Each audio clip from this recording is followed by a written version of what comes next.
Is it better to journal during or after a trip? Any good reflections or questions to ask yourself? I thought you were going to say, is it better to jerk off? Or I don't know why I thought that. Oh.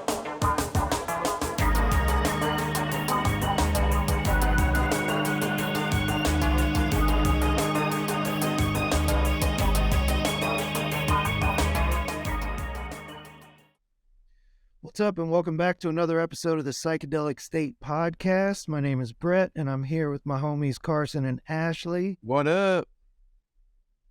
Yo, what's going on, y'all? And today we are going to be flipping the script a little bit, and you got questions, we got answers. So we had put out some feelers amongst some friends of ours to see if they had any questions. If anybody listening has any questions, you can send your questions to psychedelicstatepodcast@gmail.com.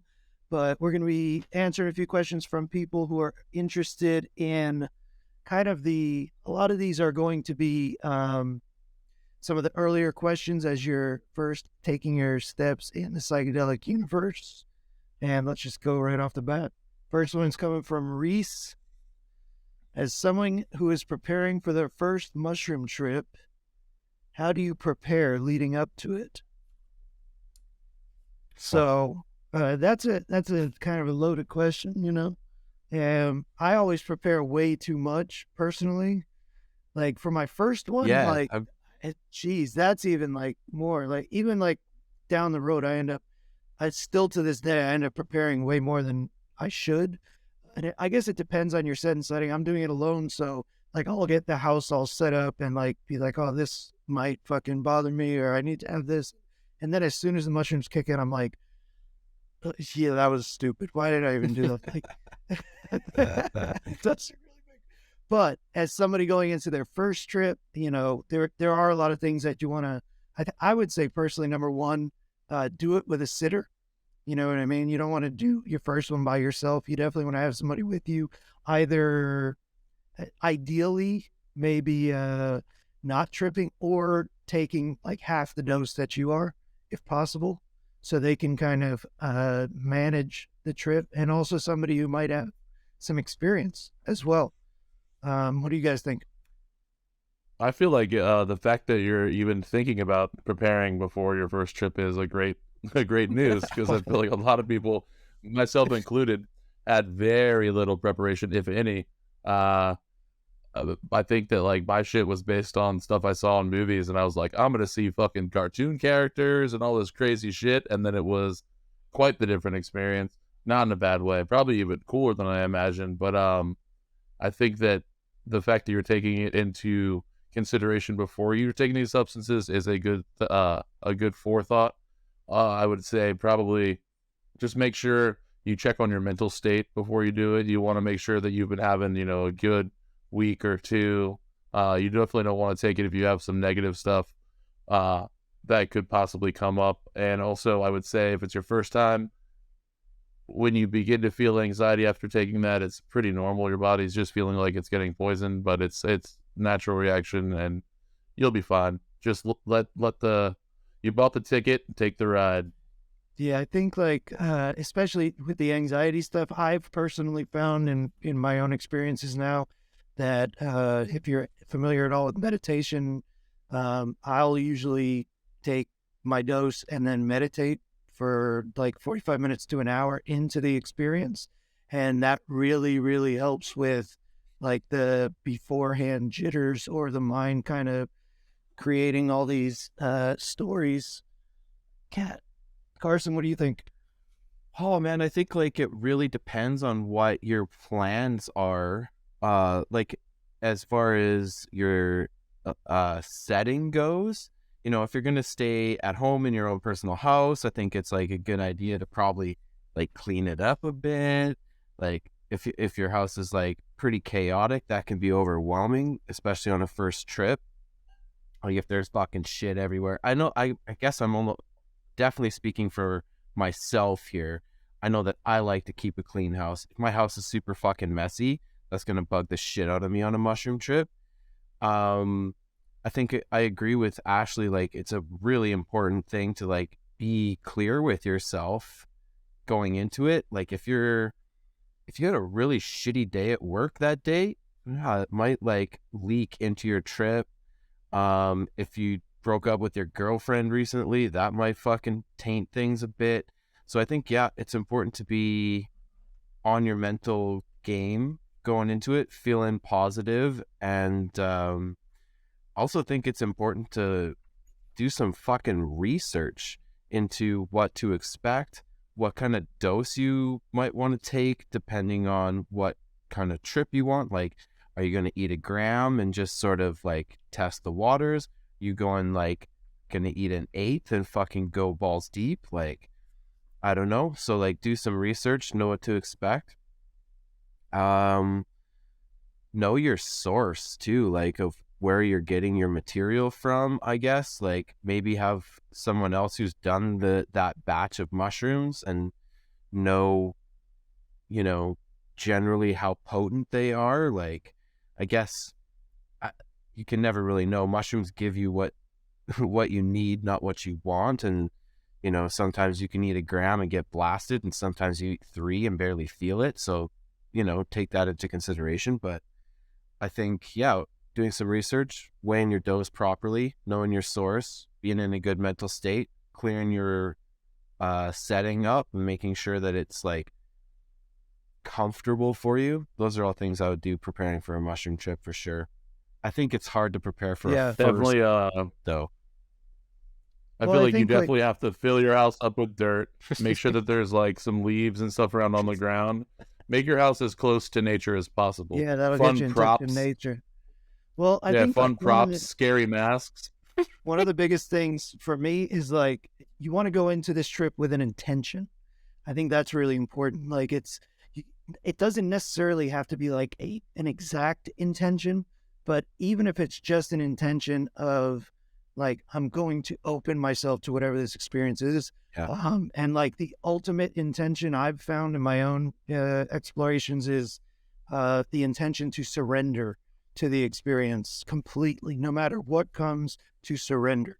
And, you know, I if you're going to do it, I would say like the idea of taking like a gram to feel it out, you know, that's one thing. But for me, I would personally say like just go for a decent sized dose and get your feet in the water, surrender to that shit. You know, I would probably recommend fasting that day if you can, because mushrooms can cause some stomach stuff. But I've only had that if I didn't eat very light that day. So, you know, treat it like something big. Treat it like you know, you want to work your way up to this mentally, with respect, with intention. Treat it like it's something very special, and that's what you'll get in return. You know, if you treat it without respect, if you treat it irresponsibly, that's what you'll get in return. So it's, you know, and again, it's like you're never going to know what it is until you expect the unexpected, because the mind can never conceive of what a psychedelic experience is. It's only when you're in that space do you really understand what it's all about and kind of what can happen in that space. I remember my first mushroom trip, thinking about that shit, and like I didn't prep at all.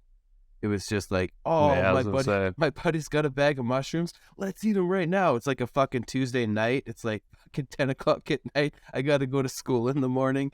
Like, I don't know where Let's I eat them, not measurable, nothing. Let's just that's like the grab big them out of the difference. bag and like eat them. Like, that's the big difference with like taking them as an adult versus taking them as a high schooler who is just, you know, which I'm sure all three of us, that was our first experience. I know it was mine. And, you know, just kind of taking them out of curiosity more than anything, like bringing really no intention into it except like, this is supposed to be really cool. Let's all do this. And, you know, but that gets into the next question here, which is, what should you do when you start having a bad trip? Avoid it or face it head on? Well, there's no avoiding. I don't think avoiding it is a choice. Yeah, that's definitely not the move. It's either surrender or it's going to be even worse. Like, you got to let go into the trip. I've personally only had a few bad trips, and I wouldn't even call them bad trips. I would call them difficult. I was stupid, or I did some stupid shit. Like, it's like I tripped once with a fucking broken foot and a cast, and that shit sucked balls. You know what I mean? Like, how'd you have a broken foot? Did you fall tripping? And yeah, I jumped off a balcony. Fall. Yeah, I did. I tripped and fell on a balcony on purpose. But that sucked. We had, I don't know, man. It's like, I think it's harder to have a bad trip than people think it is. And I'm not saying that you won't. I know people who've had very difficult experiences, but if you can just really go in with the intention of surrender, like, that's like, you just got to let go, no matter what happens. I think like big thing for bad trip. I've had like 2 horrible trips on mushrooms, and I think that one of the things that's helped me moving past those is the understanding that whatever is happening is temporary, and you'll get through it. Like, everything will go back to normal and you'll be good. That's like kind of the old school shit that people tell you bleeding into trips a lot. Like, you're like, fuck, I'm never going to be the same. And that like spirals even the trip into a much darker place. Like, just knowing, fuck, this is some heavy shit that I'm facing right now. We'll move past this. And no matter what, like, even if you don't necessarily cope with everything or come out of it like on the positive side like you want to, it will stop, and you'll be fine afterwards. And afterwards you can process it, and maybe next time you'll feel better. Maybe next time I don't know. The bad trip I had, the following trip I took mushrooms again.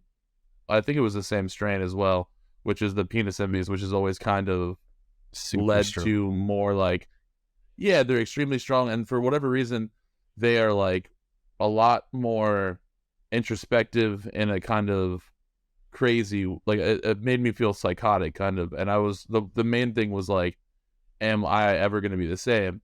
So the second time I took them, I knew that I was going to be fine even if I had this bad experience, and like that weight kind of lifting off my shoulders moved it to a regular trip afterwards. I was like, oh shit, I'm having this anxiety again, it'll be fine. And then once I kind of coped with that, I was good to go. I think one way of looking at it is like, there's no good or bad trip.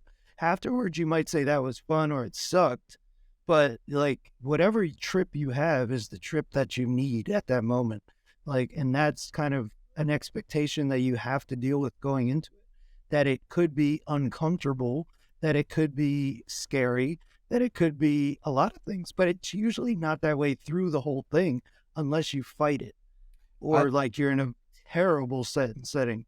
I kind of look at it like going to therapy, like when you go to therapy, oftentimes it's not like fun, like it's not fun talking about, childhood trauma or, difficult experiences you've had and processing them.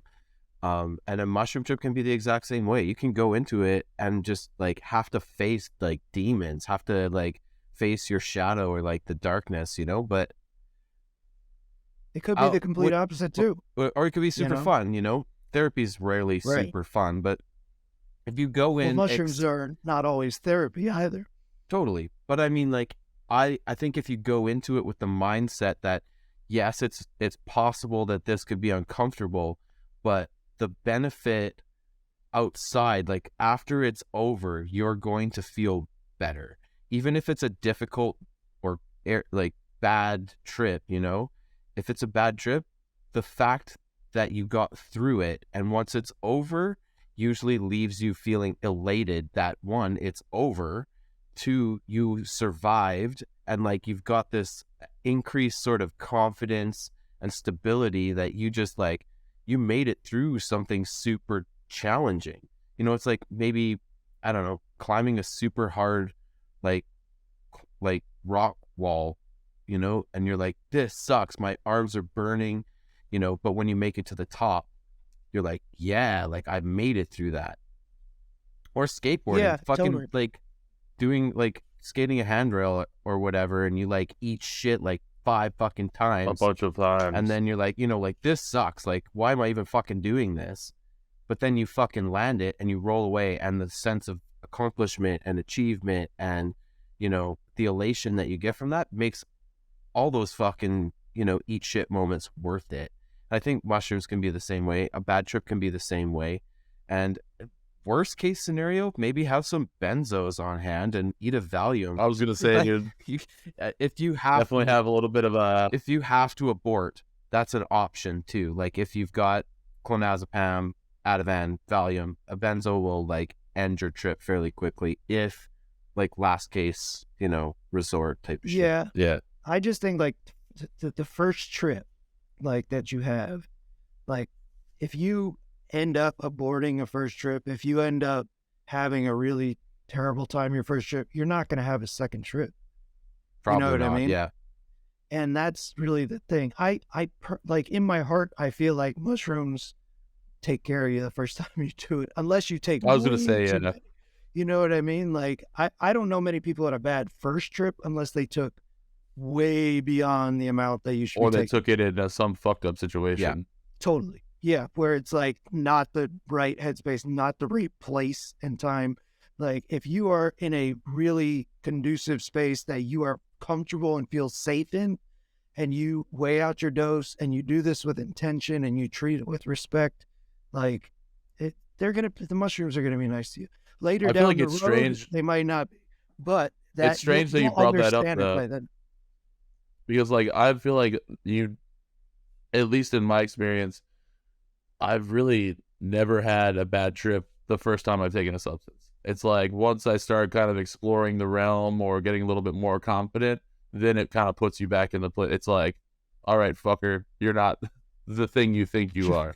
Here's what you need to put you back in your place, Yeah. Yeah. And it's like, it's wondrous and adventurous and beautiful and miraculous. And that's all the things it can be as well. Like it's, and that's the beauty of mushrooms. Like it's not it's not like something like iboga, which is kind of a guaranteed bad trip. You know what I mean? Like you're almost guaranteed to have a bad trip with that. With mushrooms, like it really, whatever's behind the mushroom spirit or whatever you want to call it, it wants you to grow and evolve and it knows that if it gives you the full load on that first time, you're probably not coming back. Well, that's how I felt about my ayahuasca trip. Like the first time I took it, I was like, this is so fucking beautiful and it was such a wonderful thing. And like, it's different every time you take it, but I was like, this shit's telling me like, hey man, I'm going to take it easy on you. Come on in, explore the space. Next time I see you, I'm going to fucking drop some knowledge on you, Yeah, exactly. So it's like, be open, be excited. Like it's a very beautiful experience that I feel like, if the more people have, the better the world is. Like, that's just the way I feel. Like, also like think about the fact that these psychedelic drugs, like you're talking about psilocybin, LSD, DMT, especially those that you don't die from taking. Like you're not going to overdose on these drugs. Yeah. Take them responsibly. If you feel like you're dying, don't. It's your mind. Like it's just. I think that's one of the things. Die. Like that's exactly. Just let it happen. Yeah, dude, definitely. You might be surprised. I've died of shit. It's like throwing up when you're on opiates. You're like, oh man, this sucks. And you throw up, and then you feel so much better afterwards. If you're on psychedelics and you feel like dying, get it over with, and then you're gonna fucking have a blast afterwards. Fuck. Yeah, and you'll realize floating around. You'll realize there was nothing to fear in the first place. That's really why Casper's the friendly ghost and not the mean ghost, because Casper he was like, yo, I'm good, dude. I'm friendly. Let's get it. Let's play soccer. I'm a fucking ghost. Let's kill it. All right. Next question from Reese says, is it better to journal during or after a trip? Any good reflections or questions to ask yourself? I thought you were going to say, is it better to jerk off? Or I don't know why I thought that. But when you started saying journal, I was like... Man. Oh, because jerking off on psychedelics, that sounds I've done weird. It a few Pretty times. Cool. It depends on the substance. Sometimes it's great. Sometimes it's fucking weird. Like, so weird. What's this crazy snake looking at? Well, and it just seems like it's fucking, it's silly almost, but it's silly. A lot of things. Don't jerk off on mushrooms, you silly head. All right, let's get back to the question. As like journaling, sorry. Goes, I had journaled during the trip, but definitely on your first one, I would recommend journaling the next morning immediately when you wake up.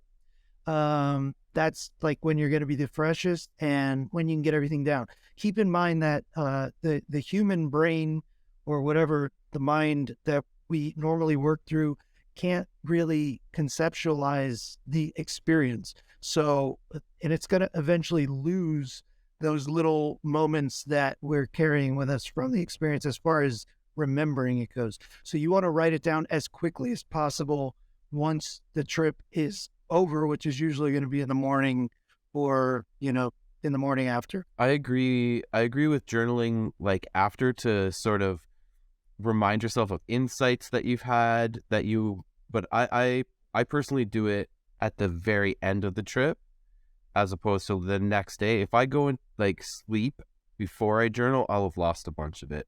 So yeah, I feel like that. I mean, I definitely, the funniest, the first time I took acid, I remember going into my friend's parents' room and it felt like the jungle because there was a lot of cool plants in there. And I was like, I'm fucking a shaman, dude. Like, I know so much shit. And I figured out like the meaning of life and all that shit. So I got my journal and I started writing stuff down, and I felt like I was writing for like 2 or 3 hours. And then the next day I found it, and on there was one piece of paper, and all it said was upside down. It said, I went to sleep a poet, I woke up a fraud. And I was like, all right, I don't think that I wrote as much as I thought I did. Well, I think like, especially in your first trip, like when you come down off of that shit, I don't know if you're going to be thinking about journaling on your first one, but if you are and you can, go for it. The sooner after that you can, the better. Yeah. That's usually the way it goes. I don't think there's any bad time to journal. Like, if that's true. If you're journaling before the trip, like it might be nice to like just get some shit out, like, so it's not sitting there in your mind while you're tripping. That's not a terrible idea. I don't think it's necessary unless maybe you're going into it with like a really busy mind or something. So that's not a terrible idea. I don't think it's necessary. Journaling during the trip, especially if you're like, say, writing a trip report after or something like that, not a bad idea also. Again, like we talked about, or like I talked about on the mushroom podcast, one of my best mushroom trips was journaling while on it. Tons of fucking insight. So I don't think that's a bad time either. And then, again, after. So I think it can be at just about any point. And it'll be... Just journal. Just at all times. Yeah, journal it up. The rest of your life. Write some crazy shit, man. I think that writing crazy shit's cool as fuck, too. Like, even the shit I saw, I was like, well, this is pretty fucking cool, man. Like, I came across a fucking old trip journal, like, recently. I found it in a bin in my closet. And, like, there's one entry from a 2CI trip where I took, like, 25 milligrams of 2CI, fucking super high dose of it, and, like, tripped so hard. And you can tell, like, as I'm getting higher and higher, my handwriting is changing. And, like, oh, yeah, like, I've learned that too. Oh, my God. And then I started journaling about time, because time made absolutely no fucking sense. And, like, just rereading that, even I guess it's probably 20 years later, was such a fucking trip in itself.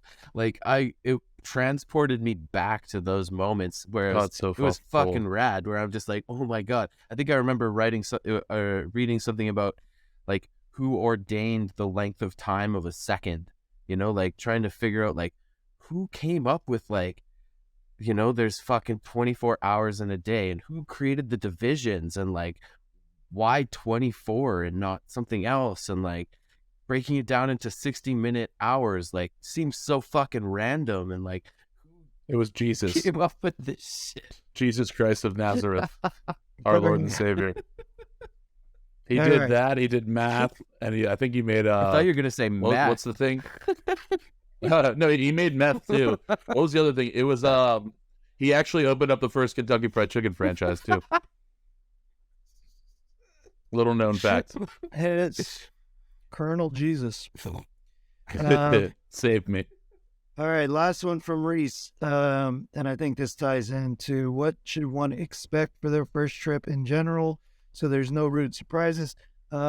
Expect nothing. Don't have expectations going into it at all.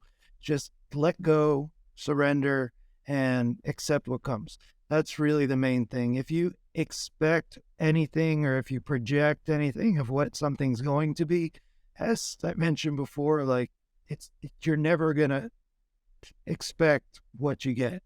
So it's there's a saying that a Buddhist monk said that I think applies to psychedelics as well, and it's kind of like whenever, like, I'll apply it to psychedelics. I'm paraphrasing what he said relating to spirituality, but it's like nobody ever took mushrooms and then came down for the first time and then said, yeah, that's pretty much what I thought it was going to be. Yeah, absolutely. Yeah. So you can read all you want. You can watch all the YouTube videos you want. You can read all the trip reports you want. You can make up all the stories in your head of what it's going to be, and it's not going to be any of that, guaranteed. So I think it's also like true though that there are some things that you can like sort of set yourself up to expect. You can expect to see some wavy visuals or walls breathing, like you could prepare yourself for like some visual weirdness. You can prepare yourself to like on the come up, feel a little bit anxious, maybe possibly barf, as it settles in, that those are things that can happen and often do, might not, but best to be prepared that it might feel a little uncomfortable in the first hour as they're kicking in. I don't know. Is there other stuff that is really general? Like fucking enjoy yourself.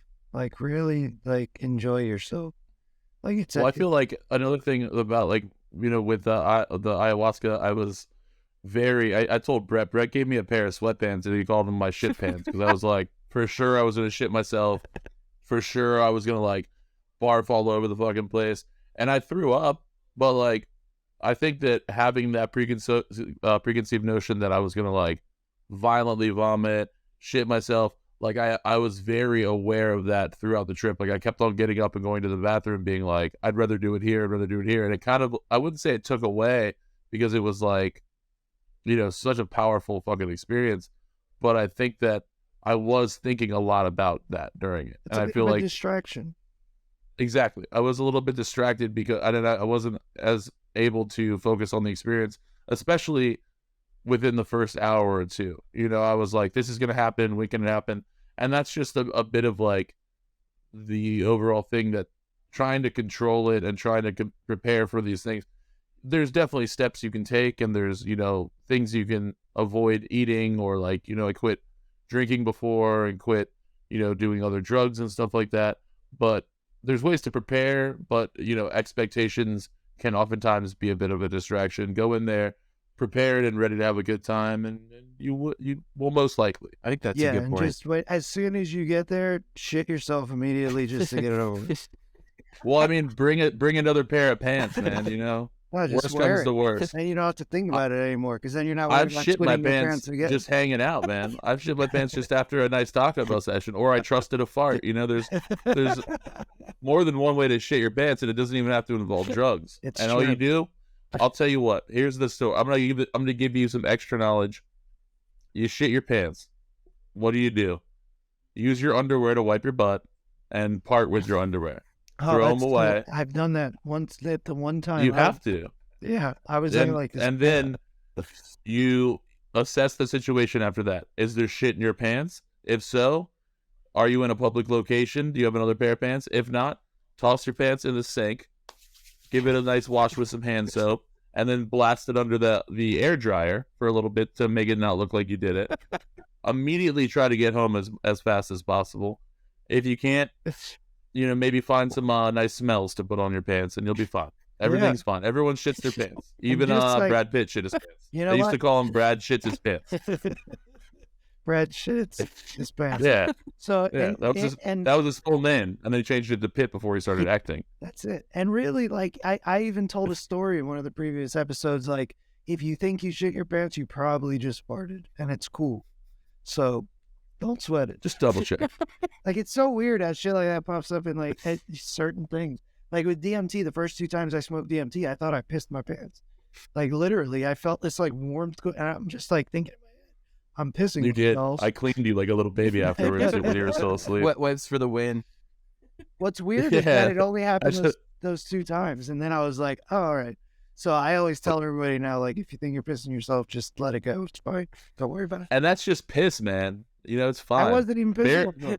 Dude, Bear Grylls drinks his piss all the time, and he's fucking great, dude. It's true. I saw that dude pee into the skin of a snake, and then he fucking kept it on his back through the desert and drank it later. Like, that's insane. You're worried about pissing yourself?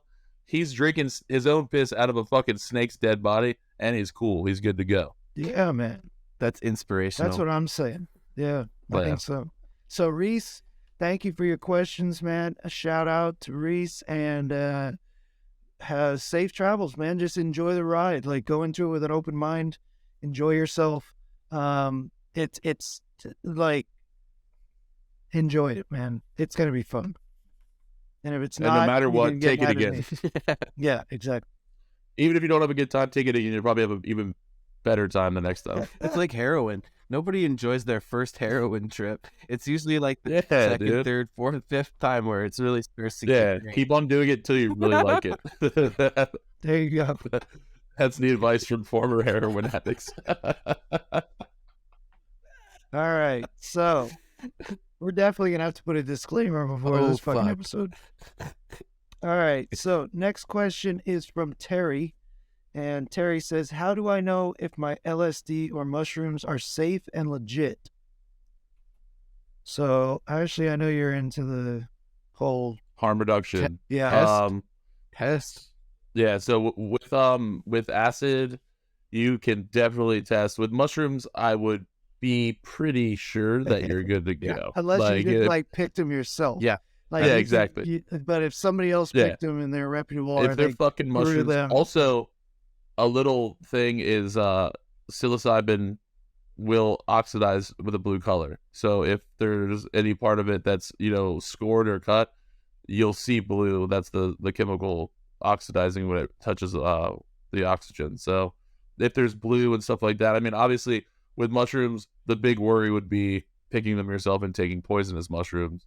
With other drugs, get fentanyl testing strips just always now. I mean, it sucks to say, but like in the world we're living in, the testing strips are super easy to use. They all will come with instructions and stuff like that. And I always get have Narcan in my house, in my car. Not necessarily for myself, because obviously if I took it, I'm not going to be fucking self-administering that shit. But it's more for seeing other people. But yeah, I mean, I think that's a big part about destigmatizing drug use, is helping people gain the knowledge of what can come of taking drugs. Obviously, like I said before, you're not going to overdose on fucking acid. Test it for fentanyl. And also, I mean, there's even more in-depth testing kits. You can test things to see if they're the substance itself. I looked it up before starting the podcast, and there are specific testing strips for LSD, which is, in my opinion, a good thing to do, because nowadays you can get blotters that are not acid. Like 25 years ago, all the blotters were fucking acid. All of them. But nowadays you can get them on N-bombs, fucking DOM, DOC, DOB, like all of these research chemicals that are measured in micrograms, and those are sometimes passed off as LSD, and those, it's a good idea to test your acid for sure. And I think at the end of the day, it also really comes down to your source. Like, who are you getting this shit from? Are you getting it from some guy on the corner? Are you getting it in a fucking shop that sells psychedelic mushrooms? Are you getting it from a friend who's well versed in this stuff? Are you getting it from somebody on the dark web who has great reviews? Like, these are all safe ways to to get these things and kind of know what you're getting yourself into. Obviously, the closer you are to the person you're getting it from, as far as degrees of separation, the better. Though if somebody else has tried this same batch and has an experience with it, that's always a good sign. But, at the end of the day, it's up to you to test it yourself and make sure that you're good to go. It does suck when you get something that isn't what you were expecting. Like I bought some ketamine. That used to happen a lot in the back in the day with like rolls in the rave scene. Oh, Yeah. for sure. And by the end of that shit, they were putting all sorts of shit in those for things, sure. man. I recently bought some ketamine from a news source and tried it out the other day, and it was definitely S-ketamine and not racemic mix. I did 220 milligrams of it and barely tripped at all, and it was 100% for sure esketamine and not fucking racemic mix, and that was a super bummer for me. Like I was like, oh yeah, I'm gonna fucking trip so good, and then it was like so lackluster. So Well, again, it's like, your source should know this shit. At the end of the day, it's like the closer you are to the source of who's making it or who's, cooking it in the case of ketamine, the better you are. And again, like, I'm recommending going on the dark web if you can and buying it from a reputable seller. Like that's where they'll tell you straight up what it is. If it's a racemic mix, if it's S-ketamine, if it's this, what type of LSD blow, or you can read reviews. Like, I understand that there is a gray area legally when it comes to that shit, but it's also probably the safest place you can get drugs, to be honest with you. So, I mean, we're talking about a fully peer-reviewed system that, and that's built on reputation and quality. So, if that's an option for you, it seems to be a lot of people who are selling drugs these days are sourcing from the dark web, so they should have the information on what they're getting, depending on, again, how many degrees of separation you are from the person who purchased it. So, ask questions. If somebody doesn't know what they have, if they can't tell you, then I would be wary of that. You know what I mean? So they should have the information at the end of the day. And also, not little known, but a trick with acid is like, you're really not supposed to taste it. So if you do take a blotter and it's bitter or something like that, then LSD's, you're already fucked. Yeah, exactly. Taste it. Just buckle fuck in. Yeah. Taste it is usually not the best way to test or something. Listen, you know what? We're all old school. That's how we had to test it back in the day. Dude. Yeah, you give it to that one guy. You're like, he's the guinea pig. I was the guy. I was like, let's get it, baby. There was a time when I tested acid by putting drops in my eyeball, and that wasn't a great idea. So, but we all have our stories and our history. And you know what? At the end of the day, there is a way to do this. If you're unsure of something, there's a safe way to take pretty much any drug by starting very small and working your way up. It would be over the course of days and stuff. We're talking like, how Sasha Shulgin did when he was creating these chemicals and, in a laboratory, like he's coming up with shit that nobody's ever tried. And the way to do it is take very small amounts, like that. Find out what the average dose is, divide it by 10. You know what I mean? And take that for your first time and see. But this is only if you really think that, you can get hurt by what you're getting. And if you feel that way, you probably aren't getting it from the right source. Yeah, absolutely. If you're, I mean, at the end of the day, if you're extremely worried about something, it's obviously never advisable to take it. Like these days, I think the big worry, at least in my opinion, is the fentanyl stuff. Yeah. That's as far as dying. Like as far as, Carson was talking about, like tripping on you take acid that you're not expecting. Exactly. And like there are some research chemicals that are going to give you extremely different trips than the LSD experience, and some of them can lead you into like more dark places, or like a lot of the ones that I've experimented with research chemical wise, they were a little bit more speedy and a little bit more, there are people that have like died from like N-bomb fucking overdoses and stuff. So that's why I would, which is generally supplied on blotters. So that's why I would definitely suggest testing your LSD. Oh, for sure. It never hurts to test. And there's always going to be stories of, of the person doing everything right and still getting the shit end of the stick.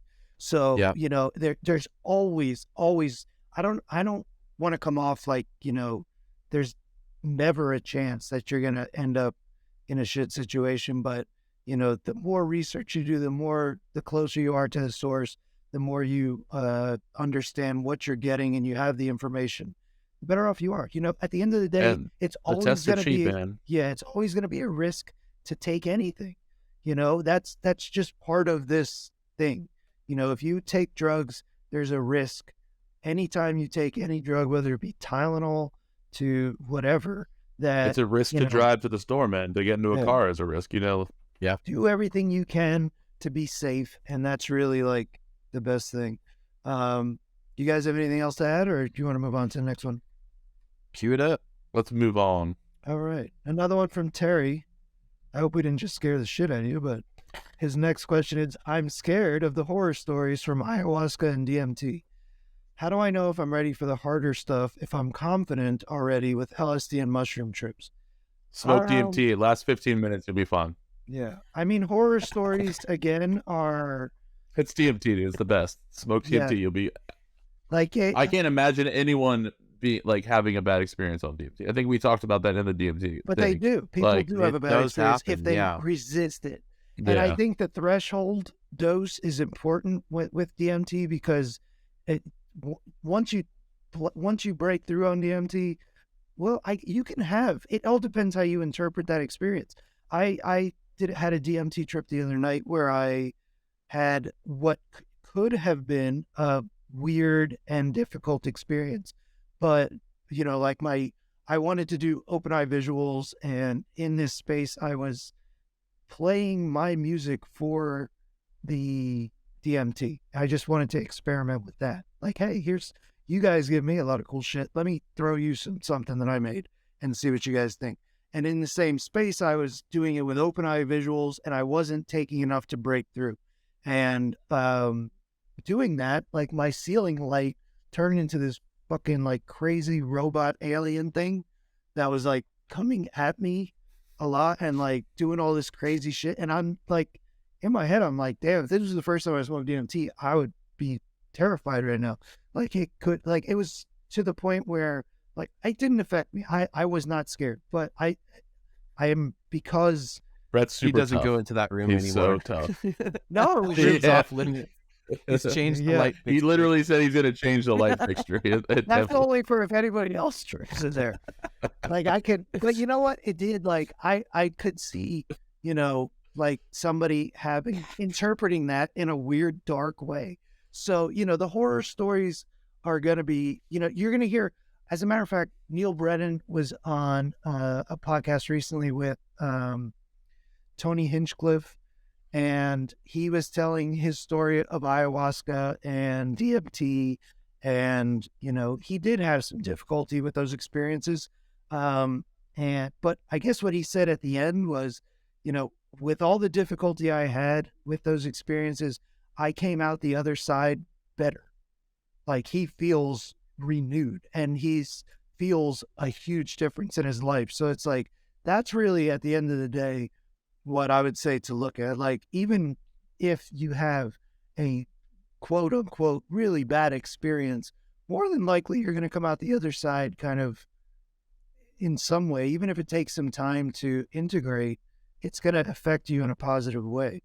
I do know somebody, and I should put this out there, who took 2CB as the first time they ever did psychedelics ever. They didn't know how big a dose they were taking.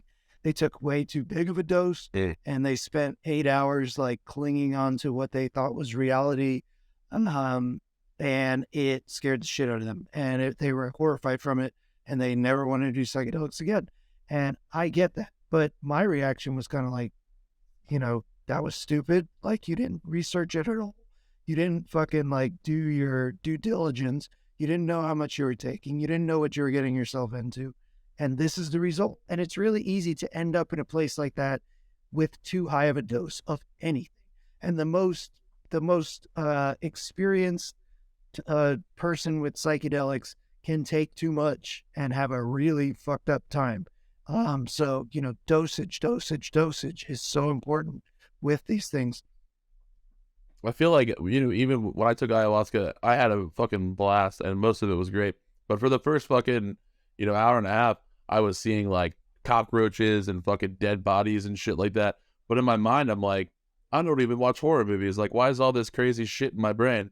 And it was just like a purge of fucking some dark shit that was inside of my body. And it felt amazing afterwards. I was elated. But that's like also with ayahuasca, and you have hours of time to go through it. Like with DMT being so short, that's one of the things why I think that DMT is such a great drug for people who have limited psychedelic experiences, because it is like short and to the point, and you can see really, like, if you can fucking go there and have a great time, then acid and mushrooms is child's play. I mean, it's besides the length, obviously, but yeah. I mean, it's just so much more powerful that it puts the other ones into their own kind of smaller category. But it's like, once you just got to cross that threshold. If you are, like you said, I think Terry said, he's already. How do I know if I'm ready? If I'm confident with LSD and mushrooms? Yeah, and it's really like, you're ready if you're confident with the psychedelic space. Absolutely. If you're confident with LSD and mushrooms, that means you probably know how to surrender to the experience. And if you know how to surrender to the experience, DMT and ayahuasca, you're going to be able to handle it. Yeah, fantastic. You're going to have a blast. It's going to be a wonderful experience. Yeah, it's like that. The psychedelic experience is, even though each individual compound is going to give you a slightly different take on these things, some more than others, it's really just surrendering to this experience that you don't experience in your everyday life. It's very foreign. It's very alien. It's completely different, and you have to be ready for that as the main thing.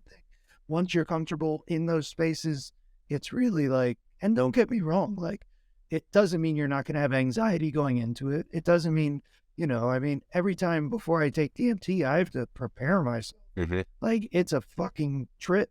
Anytime before I do ketamine, it's usually the same thing. And it's really with anything. Before I do mushrooms, I make sure it's the same thing. So all the things we talked about before, mentally preparing yourself, physically preparing yourself, setting yourself up to have the best outcome possible, is not going to lead to the horror stories. And on top of that, don't read horror stories before you do something.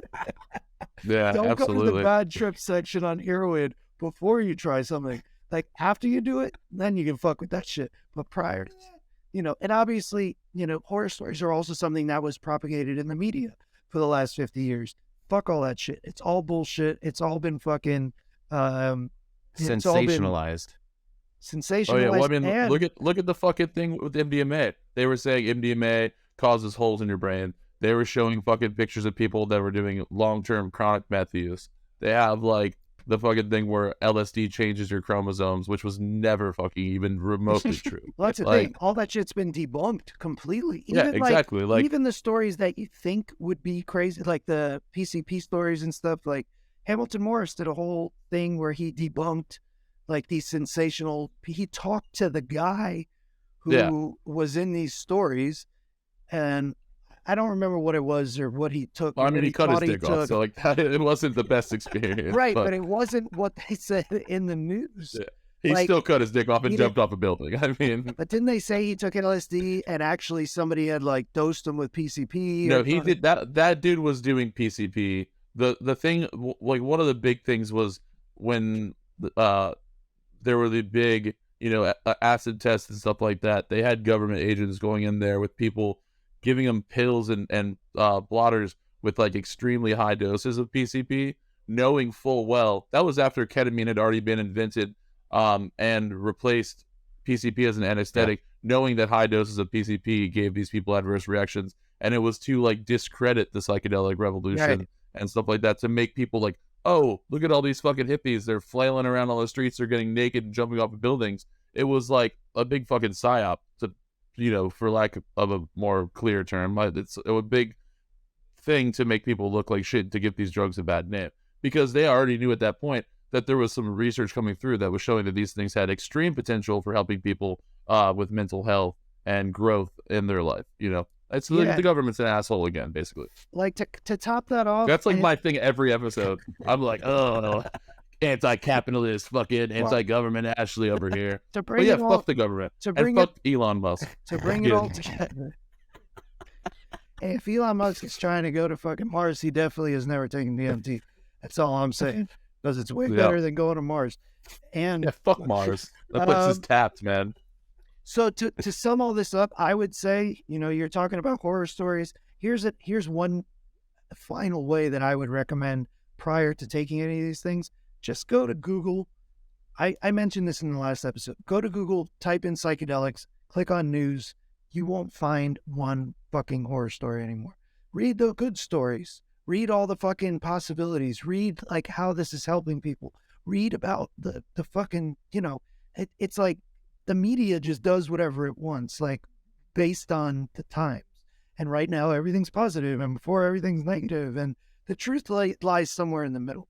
But if you're scared of the horror stories, read the fucking good stories. You know what I mean?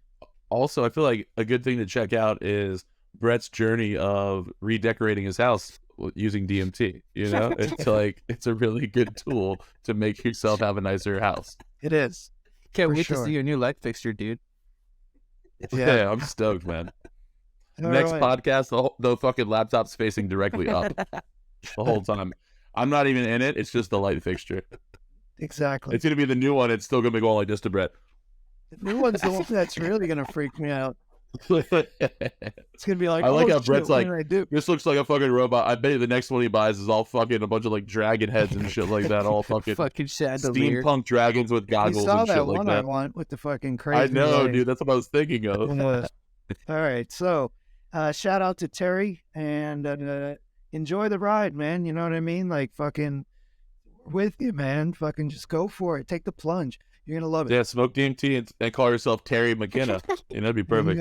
Yeah, you already got the name, man. You're good. Yeah, let's get it, dude. All right, you'll love shout out, Terry. Thank you for the questions. Next one is coming from Ilya or Elia? Ilya. Ilya. And tips for integrating the psychedelic experience into the mundane and daily. Well, I would say that happens on its own. I would say that it kind of it kind of happens on its own. You that's a weird question. I'm gonna pull back on that one. Do you guys have any thoughts on that? I feel like it's the opposite, man. Like I feel like this is my experience with especially DMT, ayahuasca. Those are more of the drugs that I do now that I'm more mindful in my consumption and more respectful of the experience. But like the last trip I had on ayahuasca, it was like telling me basically nothing that you take is going to be a cure-all, and the things you learn through this experience you have to practice in your day-to-day life. So while it seems boring and stuff like that, just little things that you learn through your trip, and that's why journaling is so important, because you're going to forget. And you, like Carson was saying, he has the notes that he made on the what he wants on life through mushrooms, like on his fridge. He sees it daily, and fucking it helps you remember that stuff. And it's like, with me personally, I've been going through some health shit, and I've just been thinking about, since I took ayahuasca, like being as healthy as I possibly can. Yeah, I still smoke fucking cigarettes and I make bad decisions every once in a while, but like I do it drastically less than I do, a year ago. And I mean, I think that everything really breaks down to being better than you were the day before. Like people slip up, and taking things in small steps and respecting any growth, not expecting to take fucking acid and wake up the next day and have written like the best book and become some super fucking rich person. Like realizing that the little things you learn through these experiences will build up over time. And if you are respectful and smart and you just take these things and try to practice them, I think even the fact that you're asking the question is is a big thing, because if you want to do it, that's the first step, man. I also think, well, journaling is really good because it helps you remember, and it'll make it easier to integrate in a sober state. You can sort of revisit, especially like notes you might have written at the end of your trip or during your trip, revisiting them the next day, sitting with them, reflecting on them. I think that's probably helpful. I think if you're inclined to have a trip sitter, like exploring what like insights you've had, reflections you've had, exploring those with another person during and after the trip can be really helpful for integration. Just being able to speak about it, I think a lot of stuff and insights that you can get on a trip are difficult to verbalize. Like it can be really hard to put words to it. Like fucking smoke DMT and then try and tell somebody about what it's like. It's fucking really hard.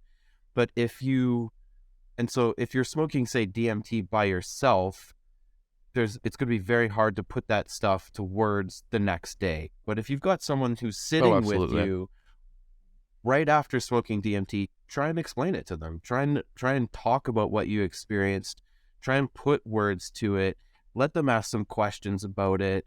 Try to like delve deeper into like the insights you've gotten, and do it like then.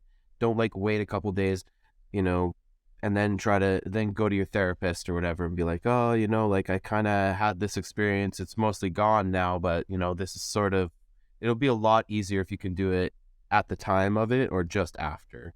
So I think that's an excellent point too. Like the idea of talking about it, and like having a group dynamic where you can talk about it, because talking about it is similar to journaling. It's like you're kind of stamping it into your head. Like it's like in therapy, talking it out, you can kind of establish these things in a way through talking the same way that you can through journaling. So, and to wrap that up, like if your experience is mundane, you're ready for your next trip. Well, dude, like that was the coolest thing about the ayahuasca church, is like it was like 30 people afterwards eating fucking hummus and crackers, and like it was like a charcuterie board and fucking desserts, singing happy birthday, and then everyone talking about what they saw over the past 4 hours. And I was like, that was something I never experienced before. Most of the time everyone's like, whoa, this fucking ended, holy shit, I'm gonna go to bed, and then we'll never talk about this again. Or it would be like, oh, so-and-so did some funny ass shit, like the actual talking about it, and then the similar experiences, and then things that people say that drum up things that you felt that you already forgot. It's like, it's really, really a beautiful, powerful thing to do, to share the experience with other people. Yeah, I agree. Yeah, totally. All right, cool. Shout out, Ellie, for the question. And thanks for that. And we got one more question, and it's from Issam. And the question is, how can I use psychedelics to improve time management and be more productive at work? Don't ask me, bro. Marston, we were talking about this a little bit before the podcast. What do you think? I think microdosing is pretty much the way to use psychedelics to increase productivity at work. I think you've also decreased productivity at work with microdosing too much once, if I recall correctly. I'll tell that story. I was gonna say, like, I feel like the thing you do is you macrodose, and then you go to work super fucking strung out, and you assert dominance, and then by the next day you're the boss, and then you don't have to worry about. You've already gotten like 15 raises. You're making at least $500,000 a year at this point. Yeah, you've increased productivity in just a 12-hour span. I was doing microdosing for a while before going to work, and I wasn't without weighing it out. I was not weighing it out properly. Well, that's not true. I was weighing it out, but I wasn't like grinding up my mushrooms and then putting them in capsules. Yeah, I was just like, probably grind them. Just like clip off a cap and I'll weigh it. I'm like, oh, this is a 0.3 cap. I'll just eat that this morning at 5 a.m. with my coffee on my way to work. And like, I fucking, most days it was fine, but I had like a really strong cap at one point. Took 0.3, like go into work, walk into the office for my like shift briefing, and like, it hit me like a fucking ton of bricks. I was just like, oh fuck, I'm so high. I'm like, excuse myself, go to the bathroom, barfed, and then like go to wash my hands, look at my face in the mirror, and my pupils are the fucking size of saucers. They're so big. There's no fucking way I can walk back into the office after that. Like I was guaranteed to like get busted for sure. And so I'm like, yep. Fucking text my boss. I'm like, I just barfed in the bathroom. I'm going home. And just like run out of the fucking building into my car, drive home. Don't drive on drugs, kids, but drive fucking home and just trip all through. If you do, drive fast. Get home as fast as possible. We already talked about that, didn't we? I think so. I don't know. That might be on the band episode. I'm not sure. Totally. But dude, I did the same thing with acid one time. I was doing like trying to cut up little papers and take which is a horrible idea. You know, like take a quarter tab. It's like exactly. Yeah. So I go into work one day and I'm like fucking feeling great. I was like, oh man, I feel so much energy. I feel so positive. And then like one of the owners came in, and at this time I was working for a real shitty bitch. I signed an NDA. Oh wait, I guess I don't know. I can't even talk about that. I don't know how NDAs work, but I signed it. So anyways, but a real shitty bitch was there, and she's like, I need to talk to you in the office. And I'm like, motherfucker. So I go in there like, all right, let's talk. And it ended up being like a super dumb conversation. It had nothing to do with like anything bad, but I was like, this will be the last time I take psychedelics at this place.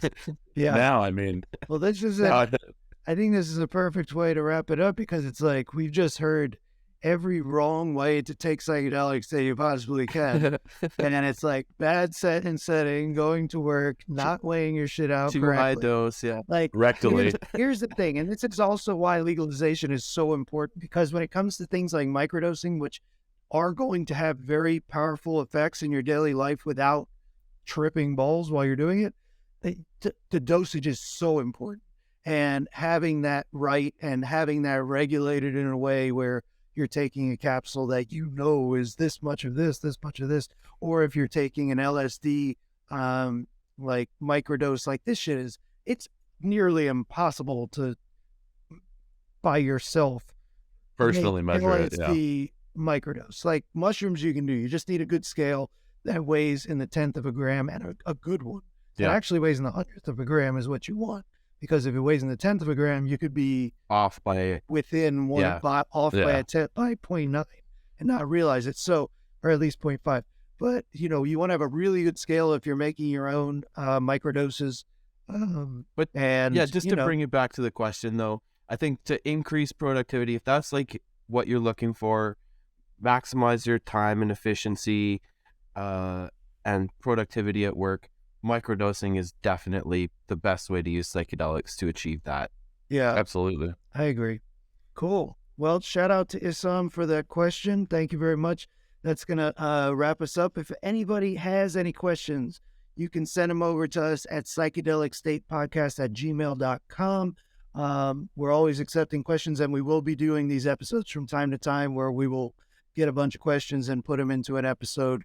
Shout out everybody for listening. Hit up the Instagram too. You can send us an Instagram direct message to Psychedelic State _ slide in the DMs. Slide in them. Check us out. So other than that, we're going to wrap it up. Thank you for listening. And from all of us at Psychedelic State, safe travels. Peace. Stay.